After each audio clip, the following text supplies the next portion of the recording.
যেহেতু মাহে রমজানের শেষ দশক, আমার নবী করিম সাল্লাল্লাহু তাআলা আলাইহি ওয়াসাল্লাম হাদিসে পাক ইরশাদ করেছেন, মাহে রমজানুল মুবারকার শেষ দশক যখন আসবে, তোমরা বেজুর রাত যেগুলো রয়েছে 21, 23, 25, 27, 29 এই বেজুর রাতগুলোর মধ্যে তোমরা লাইলাতুল কদরকে তালাশ করো। লাইলাতুল কদর এটা এমন একটি রাত, যেই রাতের ফজিলত সম্পর্কে আমার আল্লাহ কোরআনে মজিদে ইরশাদ করেছেন, লাইলাতুল কদরি খায়রুম মিন আলফি শাহর, হাজার মাসের চাইতে বেশি সওয়াব ওই রাতের ইবাদতের মধ্যে আল্লাহ নিহিত করে রেখেছেন। আপনি লাইলাতুল কদরের রাতে একটা সিজদা করবেন, একবার আল্লাহ বলে আল্লাহকে ডাক দিবেন, একবার সুবহানাল্লাহ বলবেন, একটা টাকা আপনি আল্লাহর রাস্তায় দান করবেন। ওই রাতের ইবাদতের ফজিলত মর্যাদা এত বেশি, আল্লাহ পাক রব্বুল আলামিন একটা সিজদা দেওয়ার কারণে আপনার আমল নামায় 1000 বছর সিজদা করার সওয়াব আপনার আমল নামায় দান করবেন। সুবহানাল্লাহ। লাইলাতুল কদর এমন একটি রাত, যেই রাতে আমার নবী বেশি বেশি কিয়াম করার কথা বলেছেন, নামাজ পড়ার কথা বলেছেন।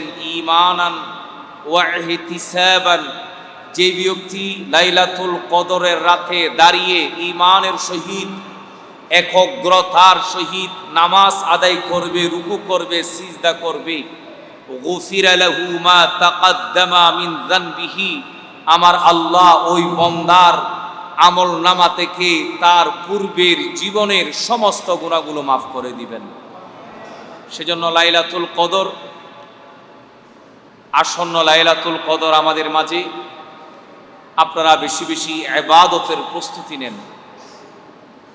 লাইলাতুল কদরের রাতে আপনি কি কি আমল করবেন? আমার আল্লাহ কোরআনে মজিদে ইরশাদ ফরমাচ্ছেন, ইন্না আনজালনাহু ফি লাইলাতুল কদর, লাইলাতুল কদরে আমার আল্লাহ পবিত্র কোরআন নাজিল করেছেন। সেজন্য আপনারা বেশি বেশি লাইলাতুল কদরের রাতে কোরআনে মজিদ বেশি বেশি তেলাওয়াত করবেন।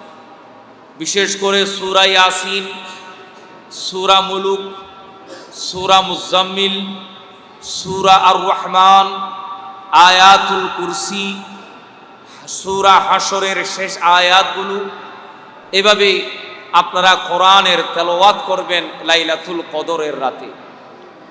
এবং দ্বিতীয় নাম্বার, নবীজির উপর বেশি বেশি দরুদ মুস্তাফা তেলাওয়াত করবেন, দরুদ শরীফ তেলাওয়াত করবেন।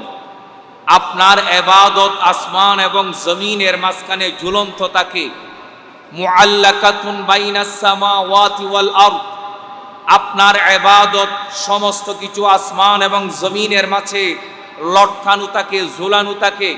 যখন আপনি নবীজির উপর দরুদ শরীফ তেলাওয়াত করবেন, দরুদের এত বেশি পাওয়ার শক্তি, সাথে সাথে আপনার ইবাদত আল্লাহর দরবারে কবুল হয়ে যায়।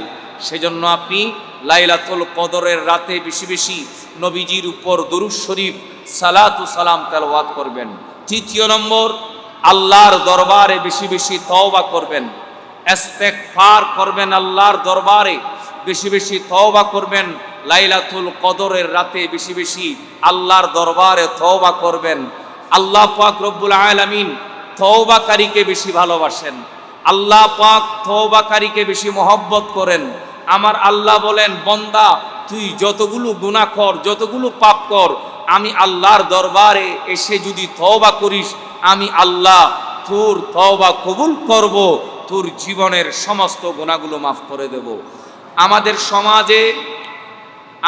সমাজে অপরাধীকে খোঁজা হয় শাস্তি দেওয়ার জন্য, ফাঁসি দেওয়ার জন্য। আমাদের সমাজে অপরাধীকে খোঁজা হয় ক্রস ফায়ার দেওয়ার জন্য।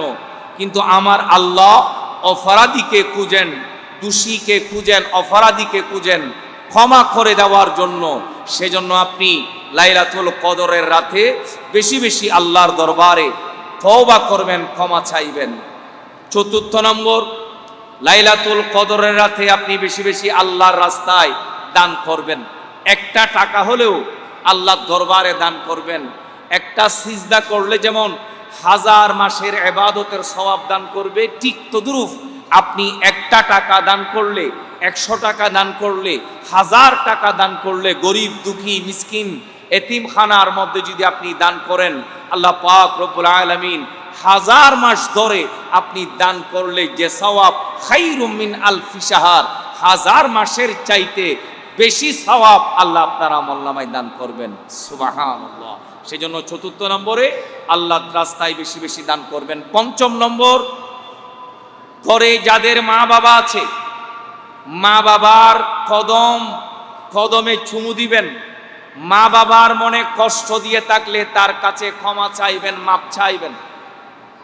মসজিদে আসার আগে আগে আপনি মা বাবার কদম ধরে ক্ষমা চাইবেন, মা তোমার মনে কষ্ট দিয়েছি, বাবা তোমাকে কষ্ট দিয়েছি, ক্ষমা করে দাও। যারা মা বাবার মনে কষ্ট দিয়ে আঘাত দেয় তাদের জন্য লাইলাতুল কদর নাই। মা বাবা যদি রাজি থাকেন, খুশি থাকেন, তাদের জন্য লাইলাতুল কদর। সেজন্য ঘরে মা বাবা থাকলে তাদের কদম ধরে, কদম বুচি করে তাদের কাছে ক্ষমা চেয়ে তারপর আপনি মসজিদে আসবেন। এবং লাইলাতুল কদরের রাতে 5ম 6ষ্ঠ নম্বর আপনার আমল হলো, আপনি আপনার অন্তরে যদি কোনো হিংসা থাকে, বিদ্বেষ থাকে, আপনার অন্তরকে পবিত্র করবেন। হিংসা, বিদ্বেষ, রিয়া, সুগলখুরি, গীবত এগুলো থেকে নিজেকে মুক্ত করবেন। তারপর লাইলাতুল কদর পালন করবেন। এবং লাইলাতুল কদরের রাতে ওই দোয়াটা বেশি বেশি তেলাওয়াত করবেন। কোন দোয়া? হযরত আয়েশা সিদ্দিকা রাদিয়াল্লাহু তাআলা আনহা বর্ণনা করছেন, আমি আমার নবীকে জিজ্ঞেস করেছি, ইয়া রাসূলুল্লাহ, লাইলাতুল কদরের রাতে আমি কোন দোয়াটা বেশি বেশি পড়ব? তখন আমার নবী শিখিয়ে দিলেন, ইয়া আয়েশা, হে আমার আয়েশা, তুমি এই দোয়াটা বেশি বেশি পড়ো। আল্লাহুম্মা ইন্নাকা আফুউন কারীমুন তুহিব্বুল আফওয়া ফাআফু আন্নি। এই দোয়াটা বেশি বেশি পড়ার জন্য আমার নবী তাকিদ দিয়েছেন। সেজন্য লাইলাতুল কদরের রাতে আপনারা এই দোয়াটা বেশি বেশি তেলাওয়াত করবেন। সর্বশেষ, যারা মদ খান, গাঁজা খান, ইয়াবা, ফেন্সিডিল, হিরোইন, মানুষের হক মেরে খান, এতিমদের হক মেরে খান, অতি সত্য আপনারা আল্লাহর দরবারে তওবা করবেন। যারা নেশা করে তাদের জন্য লাইলাতুল কদর নাই। যারা ফরের হক গজব করে, এতিমের হক মেরে খায়, তাদের জন্য লাইলাতুল কদর নাই। সেজন্য আগামীকাল লাইলাতুল কদর আসার আগে আগে আপনি নিজেকে প্রস্তুত করে নেন। আপনি বেশি বেশি কোরআন তেলাওয়াত করবেন, আপনি বেশি বেশি দরুদ শরীফ পড়বেন, আপনি বেশি বেশি ইস্তেগফার পড়বেন, আপনি বেশি বেশি মা বাবার ইতাআত করবেন। হিংসা, বিদ্বেষ এগুলো আপনি অন্তর থেকে ফেলে দিবেন। মানুষের হক খেয়ে থাকলে এগুলো আদায় করে দিবেন, এতিমদের হকগুলো আদায় করে দিবেন। এবং মদ, গাঁজা, ইয়াবা থেকে নিজেকে দূরে রাখবেন। সাথে সাথে আল্লাহর রাস্তায় বেশি বেশি দান খয়রাত করবেন।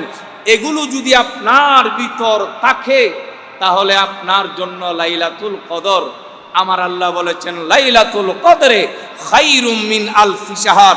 মসজিদে এসে আপনি একটা সিজদা দিবেন, আল্লাহ আপনার আমলনামায় 1000 মাসের ইবাদতের সওয়াব দান করবে। সুবহানাল্লাহ।